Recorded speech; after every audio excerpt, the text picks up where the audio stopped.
The gentleman from California is recognized. Thank you, Madam Chairman. This bill purports to assert a very important constitutional right, the right to trial by jury in civil actions. But it does this by denying another very important constitutional right, the freedom of unimpaired contract, the right of two parties to agree to exchange goods and services according to their own best judgment.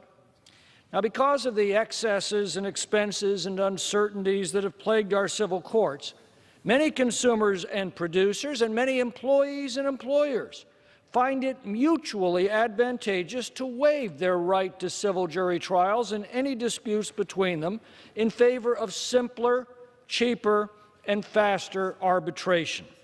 Now, the proponents tell us that it's an uneven playing field, and this requirement is often imposed in non-negotiable take-it-or-leave-it propositions.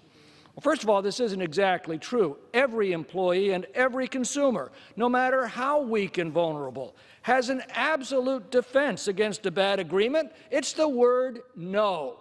No, the pay isn't good enough. No, the price is too high. No, I don't like the terms and I'm taking my business elsewhere. And even when there aren't good alternatives, the fact is that every provision in a contract is a take-it-or-leave-it proposition if one side or the other insists on it. The question for each side is whether the totality of the contract is beneficial to them or not. It is my right to make that decision for myself without somebody in government making it for me. Now remember, an arbitration provision binds both sides. For example, I'm not a lawyer. I can't afford to hire one to take on a big company to court. For me, binding arbitration helps level the playing field by providing an inexpensive alternative that the company must abide by. This bill takes that protection away from me.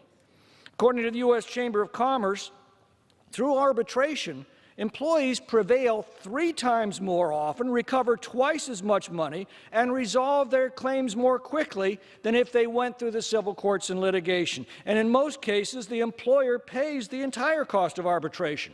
According to one study, in claims between $10,000 and $75,000, the consumer claimant was charged an average of $219. Now you compare that to the cost of hiring an attorney and taking on an entire corporate legal department. The net result of this bill will be higher prices for products, lower wages for workers as companies factor the higher cost of litigation into their business models, and meanwhile it denies consumers and employees the freedom to choose a much simpler and less expensive way to resolve their disputes. I yield.